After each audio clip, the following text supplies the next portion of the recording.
کثرت سے یاد کیا کرو اس چیز کو جو ساری لذتوں کو ختم کر دینے والی ہے، یعنی کہ موت۔ تصویف التوبہ، کہ توبہ کی توفیق چل جاتی ہے۔ گناہ کرتا رہتا ہے، آنکھوں سے گناہ کر رہا ہے، زبان سے گناہ کر رہا ہے، کان سے گناہ کر رہا ہے، اس کو خیال ہی نہیں آ رہا کہ میں توبہ کر لوں ان گناہوں سے۔ کہ بہت سی جنازوں کے اندر ہم دیکھتے ہیں کہ بہت سے لوگوں کو وہ ایک گیدرنگ کا موقع مل جاتا ہے۔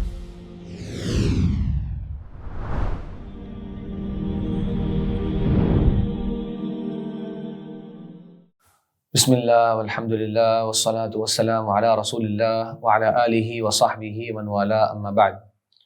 محترم ناظرین کرام، ہماری اس سیریز جس کا نام ہے موت کے بعد، اس نئے پروگرام میں آپ سب کو خوش آمدید کہتا ہوں۔ اس سیریز کے آغاز میں نے چاہا کہ موت کے حوالے سے بھی ایک ہماری یاد دہانی ہو جائے، ایک نصیحت ہو جائے، کیونکہ موت کے بارے میں ہم اور آپ عام طور پہ بات کرنا پسند نہیں کرتے، اور اللہ تبارک و تعالیٰ نے قرآن مجید میں ذکر فرمایا، قل ان الموت الذی تفرون منہ، کہہ دیجئے بے شک وہ موت جس سے تم لوگ بھاگتے ہو، جس کی طرف تم لوگ آتے نہیں ہو، جس کے بارے میں زیادہ بات چیت کرنا پسند نہیں کرتے بلکہ تم اس سے بھاگ رہے ہوتے ہو، فإنہ ملاقیکم، بے شک وہ تم سے آ کے مل لے گی، اس نے آنا ہے، اس نے تم سے ملاقات کرنی ہے۔ ثم تردون الی عالم الغیب والشہادہ، پھر تم پلٹا دیے جاؤ گے اس کی طرف جو ہر غیب کا اور ہر ظاہر کا، چھپی ہوئی چیز کا اور ظاہری چیز کا جاننے والا ہے، پوری طرح جاننے والا ہے۔ فَيُنَبِّئُكُم بِمَا كُنتُمْ تَعْمَلُونَ، پھر وہ تمہیں ضرور خبر دے دے گا جو تم عمل کرتے رہے۔ تو ضرورت ہے ہمیں اور آپ کو کچھ نصیحت حاصل کرنے کی۔ پیارے نبی صلی اللہ علیہ وسلم اپنے صحابہ کرام کے سامنے کثرت سے موت کو یاد کرتے ہیں۔ حضرت ابو ہریرہ رضی اللہ فرماتے ہیں، اور ابو داؤد نسائی کی یہ روایت ہے کہ آپ صلی اللہ علیہ وسلم کثرت سے ہی الفاظ کہتے ہیں۔ کیا الفاظ؟ اکثروا من ذکر ہادم اللذات، کثرت سے یاد کیا کرو اس چیز کو جو ساری لذتوں کو ختم کر دینے والی ہے، یعنی کہ موت۔ اور بعض روایت میں ہادم اللذات، جو لذتوں کو ریزہ ریزہ کر دے گی، ختم ہو جائیں گی ساری کی ساری لذتیں، اس کو کثرت سے یاد کیا کرو۔ آپ صلی اللہ علیہ وسلم اپنے محبوب صحابہ کرام کو بھی اسی قسم کی وصیت کیا کرتے۔ عبداللہ بن عمر رضی اللہ کہتے ہیں کہ آپ صلی اللہ علیہ وسلم نے ایک مرتبہ میرے کاندھے پر ہاتھ رکھا، شفقت کے لیے، اپنائیت کے لیے، کہ بڑی محبت کا انداز ہے اور ایک بڑی ہی دل کی بات کرنے لگے ہیں، اور ان کو نصیحت کرتے ہیں کہ اے اللہ کے بندے، تمہیں میری نصیحت ہے، کن فی الدنیا کأنک غریب، دنیا میں ایسے رہا کرو جیسے کہ ایک اجنبی انسان ہوتا ہے۔ اجنبی وہ ہوتا ہے کہ آپ ایک ایسی جگہ چلے جائیں جہاں پہ نہ آپ کسی کو جانتے ہیں، نہ آپ ان کی زبان جانتے ہیں، نہ آپ اس کلچر کو پہچانتے ہیں، کس طرح سے رہ رہے ہوں گے آپ ان کے اندر، بالکل اپنے کام سے کام رکھے ہوئے ہوں گے، اور گھبراہٹ کے ایک عالم میں ہوں گی، بے چینی کی ایک کیفیت ہوگی۔ اس طرح دنیا میں رہو۔ او عابر سبیل، یا راستہ چلنے گزرنے والا مسافر۔ مسافر جو ہوتا ہے وہ راستے میں زیادہ سوچتا نہیں ہے کہ آئیڈیل جگہ ملے، بہترین قیام کا مقام ہو، بہترین کھانا ملے، وہ جس سے کام چل جائے وہ چیز ٹھیک ہے۔ آپ صلی اللہ علیہ وسلم اپنے محبوب صحابہ کرام کو اس طرح کی وصیت کیا کرتے تاکہ وہ اس دنیا میں زیادہ دل نہ لگا لیں، آخرت ان کا مطمع نظر رہے۔ اور پھر عبداللہ بن عمر رضی اللہ عنہ بھی کیا خوب اس حدیث کی تفسیر کیا کرتے اپنے الفاظ سے، اور اپنے ساتھیوں سے کہتے، اذا اصبحت فلا تنتظر المساء، صبح کا وقت ہو جائے شام کے وقت کے انتظار میں نہ رہنا، واذا امسیت فلا تنتظر الصباح، شام ہو جائے تو صبح کے انتظار میں نہ رہنا۔ ذرا سوچئے کیسے ان کے دل تھے، کتنی ان کی دنیا کے ساتھ لا تعلقی تھی۔ ہم اور آپ تو اگلے 10 سالوں کی، 20 سالوں کی پلاننگ کر رہے ہوتے ہیں، short term planning, long term planning, اور جناب فیوچر پلان، اور جناب میرے بچوں کا مستقبل میں کیا ہوگا، یہ میں ہمارا فیملی بزنس ہے، یہ کنٹینیو رہنا چاہیے، کیا کیا ہم لوگ چیزیں سوچتے ہیں۔ اور پیارے نبی صلی اللہ علیہ وسلم کے صحابہ کرام موت کو اتنا یاد رکھتے کہ اس دنیا کے بارے میں صبح سے لے کے شام تک کے اندر بھی اتنی بھی فکر نہ ہوتی کہ شام میں کیا کرنا ہے، صبح ہو گئی ہے اس کو ہی غنیمت جانو، شام ہو گئی ہے صبح ہوگی کہ نہیں ہوگی، بہتر سے بہتر عمل کرتے رہو، اپنی زندگی اچھے انداز سے گزارتے رہو۔ بہرحال آپ صلی اللہ علیہ وسلم اس حوالے سے آپ کی بہت سی احادیث ملتی ہیں۔ ایک دن آپ صلی اللہ علیہ وسلم اپنے صحابہ کرام کے ساتھ ایک قبرستان جاتے ہیں، وہاں پر قبریں ہیں، ایک قبر کے ساتھ جا کے بیٹھ جاتے ہیں۔ آپ کے ساتھ آپ کے صحابہ کرام بھی موجود ہیں جو کہ قریبی ترین لوگ تھے۔ پیارے نبی صلی اللہ علیہ وسلم اس موقع پر موت کو یاد کرنا شروع کرتے ہیں، اور اتنا یاد کرتے ہیں اور آپ کی آنکھوں سے ایسے آنسو جاری ہوتے ہیں کہ بل لسترا، پوری کی پوری زمین جو ہے وہ آپ کے آنسوؤں سے تر ہو جاتی ہے۔ سوچیں، یعنی آنسو خالی آپ کے گالوں پر نہیں ہیں بلکہ نیچے گر رہے ہیں، اور بل الثرى جو نیچے زمین ہے باقاعدہ وہ تر ہو جاتی ہے۔ اور پھر اپنے ساتھیوں کو ایک بات کہتے ہیں، لِمِثْلِ هَذَا فَأَعِدُّوا، اس طرح کے دن کے لیے تیاری کرو، اس طرح کے دن کے لیے تیاری کرو کہ یہ جو وقت آنے والا ہے قبر کا، اس کی تم نے تیاری کرنی ہے۔ اسی طرح یہ آپ صلی اللہ علیہ وسلم کی احادیث بھی ہیں، قرآن مجید میں بہت سی آیات بھی اس تعلق سے موجود ہیں۔ آئیے کچھ آپ کو میں ہمارے جو اسلاف گزرے ہیں، علماء گزرے ہیں، انہوں نے موت کے حوالے سے کیا خوبصورت باتیں اور کیا بہترین نصیحتیں ہمیں ارشاد فرمائی ہیں، ان میں سے کچھ نصیحتوں کا تذکرہ کرتا ہوں۔ الدقاق رحمہ اللہ بڑے ہی زاہد اور نیک عالم دین گزرے ہیں، کہتے ہیں جو موت کو یاد رکھتا ہے اللہ تبارک و تعالیٰ اسے 3 انعامات نصیب فرماتے ہیں۔ جو موت کو یاد رکھتا ہے، اس کے دل میں موت کا تصور حاضر رہتا ہے، وہ موت سے اپنی غافل نہیں ہے، اللہ تعالیٰ 3 انعامات اس شخص کو نصیب فرماتے ہیں۔ سب سے پہلی بات تعجیل التوبہ، اس کو توبہ کی توفیق مل جاتی ہے۔ کوئی گناہ ہوتا ہے وہ فوراً سے توبہ کر لیتا ہے، کیونکہ اس کو موت یاد ہے، تو اس کو اپنی اس غفلت کا احساس ہو جاتا ہے کہ ایسا نہ ہو کہ میری موت واقع ہو جائے اس گناہ کرنے کے بعد، تو وہ جلدی سے توبہ کر لیتا ہے، ایک بات۔ دوسرا وقناعت القلب، اللہ تعالیٰ اس کے دل کو مستغنی کر دیتا ہے، قناعت عطا فرما دیتا ہے کہ جو جتنا میسر ہے میں اس پر راضی ہوں۔ اس کے اندر لالچ اور حرص اور زیادہ سے زیادہ کی طمع اور یہ مل جائے وہ مل جائے یہ نہیں رہتی، بلکہ وہ قناعت اختیار کر لیتا ہے۔ اور تیسری بڑی نعمت وہ نشاط العبادہ، اس کو عبادت کے اندر لذت محسوس ہونا شروع ہو جاتی ہے، اس کو عبادت میں مزہ آتا ہے، کیونکہ وہ زندگی کے سب سے بہترین کام کو انجام دے رہا ہوتا ہے اور وہ جانتا ہے کہ یہ دنیا محدود ہے۔ تو اس طرح کے 3 نعمتوں کا ذکر کیا۔ پھر کہتے ہیں اور جو موت کو بھلا دیتا ہے اس کو 3 قسم کی سزائیں مل جاتی ہیں، 3 قسم کی سزائیں مل جاتی ہیں۔ ذرا غور کریں، اور میں اپنے آپ کو اور آپ کو دیکھوں، کہیں میں اور آپ اس سزا کے مستحق تو نہیں بن چکے ہیں، میں اور آپ اس سزا میں تو نہیں جی رہے ہیں، کہیں یہ میری اور آپ کی صفت تو نہیں ہے جو شیخ نے ذکر کری، دقاق رحمہ اللہ نے سنی ہے۔ پہلی چیز تسویف التوبہ، توبہ کو لیٹ کرنا، توبہ کا خیال ہی نہ آنا، ابھی بڑی زندگی پڑی ہے، ابھی ٹھیک کر لیں گے، جناب ابھی کیا جلدی ہے، 40-50 سال بعد جا کے تو ہم نے اللہ اللہ ہی کرنا ہے، ہر عمرہ کر لیں گے سارے گناہ معاف ہو جاتے ہیں، ایسی باتیں سننے کو ملتی ہیں لوگوں کے اندر۔ تو تسویف التوبہ کہ توبہ کی توفیق چل جاتی ہے، گناہ کرتا رہتا ہے، آنکھوں سے گناہ کر رہا ہے، زبان سے گناہ کر رہا ہے، کان سے گناہ کر رہا ہے، اس کو خیال ہی نہیں آ رہا کہ میں توبہ کر لوں ان گناہوں سے۔ اتنی بڑی انسان کو کبھی کبھار غفلت مل جاتی ہے۔ دوسرا وترک الرضا بالکفاف، جو کم پر راضی ہونا ہے وہ اس کے دل سے نکل جاتا ہے، ہر وقت لالچ، ہر وقت زیادہ مل جائے، یہ بھی مل جائے، یہاں سے بھی آ جائے، ادھر سے بھی آ جائے، کسی طرح میرا مال بڑھ جائے، کسی طرح میری گاڑیاں بڑھ جائیں، میرا گھر بڑھ جائے، میرے پاس یہ بھی آ جائے وہ بھی آ جائے، جتنا اللہ نے دے رکھا ہے اس کے اوپر راضی نہیں ہوتا، دل مطمئن نہیں ہوتا۔ یاد رکھیے جائز طریقے سے معروف انداز میں ایک اعتدال کے ساتھ زیادہ مال کما لینے میں ممانعت نہیں ہے، لیکن اس کو اپنا ہم و غم نہ بنائے، انسان اس کو اپنی سب سے بڑی ٹینشن نہ بنائے۔ اس کی بنیاد کے اوپر ہی ہمارے آج کل لوگوں سے تعلقات بن رہے ہیں، اس کے اوپر ہی ہم لوگوں سے خوش ہوتے ہیں، لوگوں سے ناراض ہوتے ہیں، جہاں سے آ رہا ہے اس کی خوشامد کرنے ہوتے ہیں، جہاں سے جا رہا ہوتا ہے اس کی مذمت کر رہے ہوتے ہیں۔ یہ جو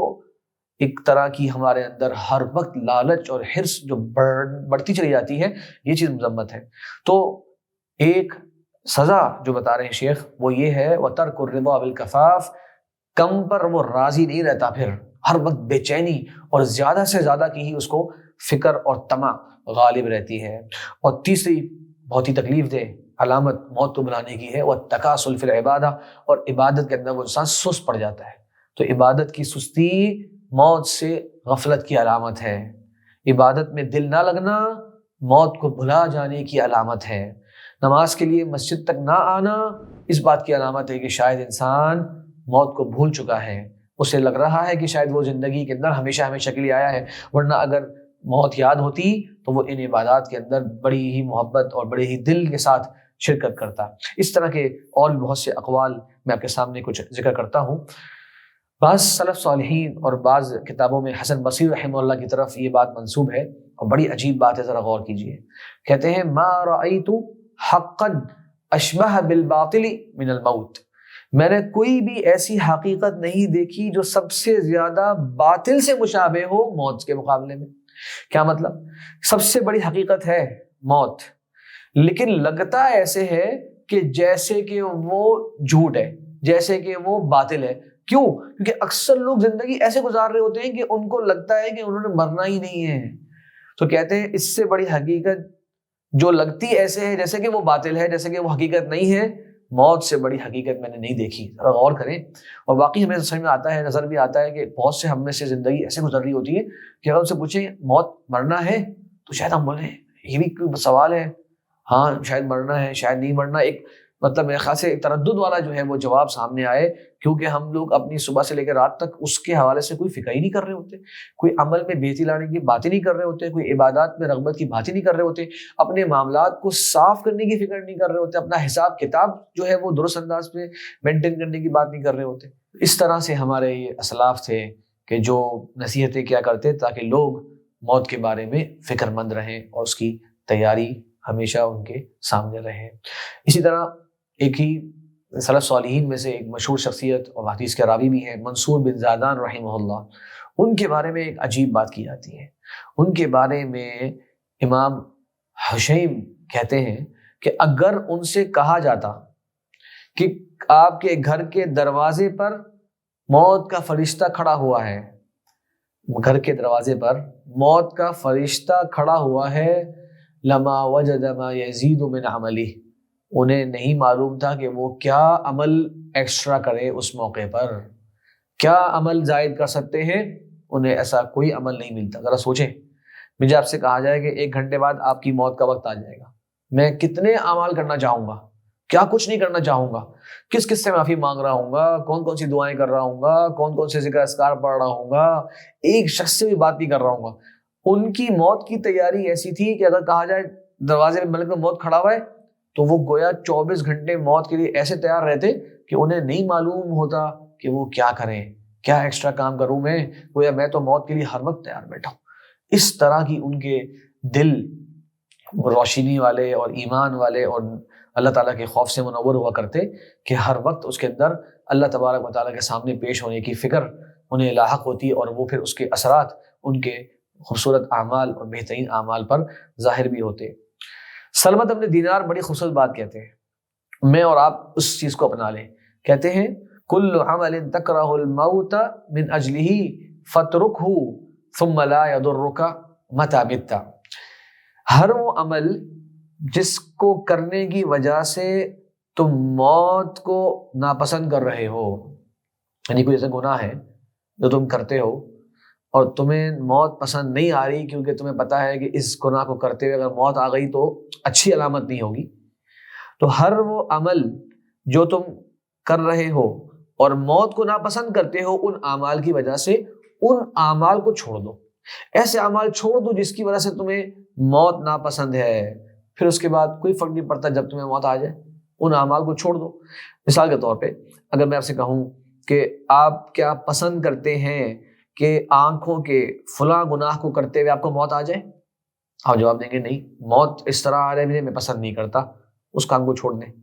کیا آپ پسند کرتے ہیں کہ آپ کی زبان سے یہ الفاظ نکل رہے ہوں اس ٹائم آپ کو موت آ جائے، یقیناً آپ پسند نہیں کرتے، اس کام کو چھوڑ دیں۔ تو ہر وہ کام جس کو آپ ناپسند کرتے ہیں کہ موت نہ آ جائے اس کو کرتے وقت، اس کام کو چھوڑ دیں، پھر جس وقت یہ موت آ جائے وہ آپ موت کے لیے ایک طرح سے تیار بھی ہوں گے۔ بہرحال یہ بہت ہی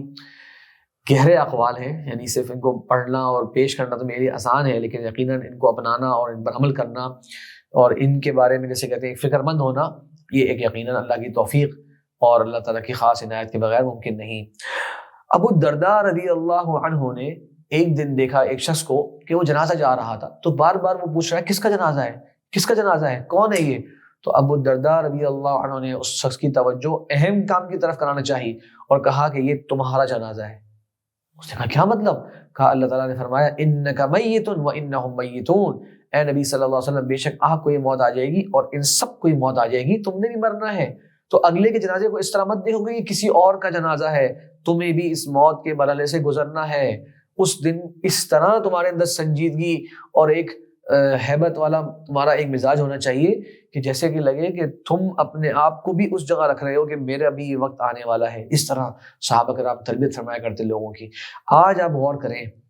آج کل کے زمانے میں ایک اور چیز دیکھنے میں آئی جو بڑا تکلیف دہ منظر رہتا ہے کہ بہت سی جنازوں کے اندر ہم دیکھتے ہیں کہ بہت سے لوگوں کو وہ ایک گیدرنگ کا موقع مل جاتا ہے. مسجد کے اندر ایک الگ گیدرنگ بنی ہوتی ہے، قبرستان میں جا کے الگ گیدرنگ بنی ہوتی ہے. بہت سے لوگ اس موقع پر اپنے فون نکال کر مختلف قسم کے اپنے میسیج کو رپلائی کر رہے ہوتے ہیں. قبرستان کے اندر مٹی ڈالی جا رہی ہے، وہ ہم لوگ دور کھڑے ہو کے اپنے آپ کو جسے کہتے ہیں سمجھ رہے ہیں کہ ہم یہاں پر ویسے ہی آئے ہوئے ہیں، بس خاندان کو دکھانے کے لیے آئے ہوئے ہیں اور ہماری زندگی کے سارے کام چل رہے ہوتے ہیں. ہمیں چاہیے کہ کم از کم اس موقع پر ایک نیکی کا کام بھی کر رہے ہیں، اسے اپنے لیے عبرت تو بنائیں. اس موقع پر کچھ نصیحت تو حاصل کر لیں کہ کل لوگ میرے سامنے بھی اس طرح کھڑے ہوں گے، کل میں نے بھی جو ہے وہ دفنائے جانا ہے، میں نے بھی کل اس وقت سے گزرنا ہے. اللہ تعالیٰ ہمیں اور آپ کو اس کی سمجھ عطا فرمائے. 2 باتیں میں اور کر کے اپنی بات مکمل کرتا ہوں. حضرت ابو الدرداء رضی اللہ عنہ فرماتے ہیں من اکثر من ذکر الموت قل فرحہ وقل حسدہ. جو موت کو کثرت سے یاد کرتا ہے وہ بہت زیادہ پھر خوش نہیں رہتا. اس کی زندگی کے اندر پھر بہت زیادہ ہر وقت ہنسی خوشی اور جسے کہتے ہیں ایک انجوائمنٹ اور انٹرٹینمنٹ ہی اس کی زندگی کا مقصد پھر نہیں رہتا، کیونکہ یہ ایک فکر مند کیفیت ہے جو اس کے اوپر پھر غالب ہو جاتی ہے. اور کہتے ہیں قل حسدہ، اس کے دل میں حسد بھی جو ہے وہ کم ہو جاتا ہے. جب انسان زندگی کے اندر بہت زیادہ انوالو ہوتا ہے تو پھر وہ اپنے آس پاس کے لوگوں کے اوپر ہر وقت نظر رکھتا ہے، کون آگے بڑھ گیا، کس نے زیادہ کما لیا، کس کی جو ہے وہ ترقی ہو گئی، کس کی پروموشن ہو گئی، کس نے زیادہ پیسہ کمانا شروع کر دیا. تو پھر اس کے دل میں آہستہ آہستہ دنیا داری چونکہ بہت بڑھ جاتی ہے تو پھر حسد بھی آ جاتا ہے. تو کہتے ہیں نہ ہی حسد اس کے دل میں زیادہ ہوتا ہے جو موت کو زیادہ یاد کرتا ہے، اور نہ ہی وہ بہت زیادہ ہر وقت خوشیوں میں رہنے والا، یعنی کہ ہر وقت ایک ہلہ گلا اور ایک پارٹی جسے ہم لوگ کہتے ہیں اس طرح کے مزاج کے اندر وہ انسان پہ زیادہ انوالو نہیں ہوتا. آخری بات، اللہ کے نبی صلی اللہ علیہ وسلم کے صحابی کعب الاحبار رضی اللہ عنہ فرماتے ہیں من عرف الموت ہانت علیہ مصائب الدنیا وغمومها. جو موت کو پہچان لے دنیا کی ساری مصیبتیں اور غم اس کے لیے آسان ہو جاتی ہیں.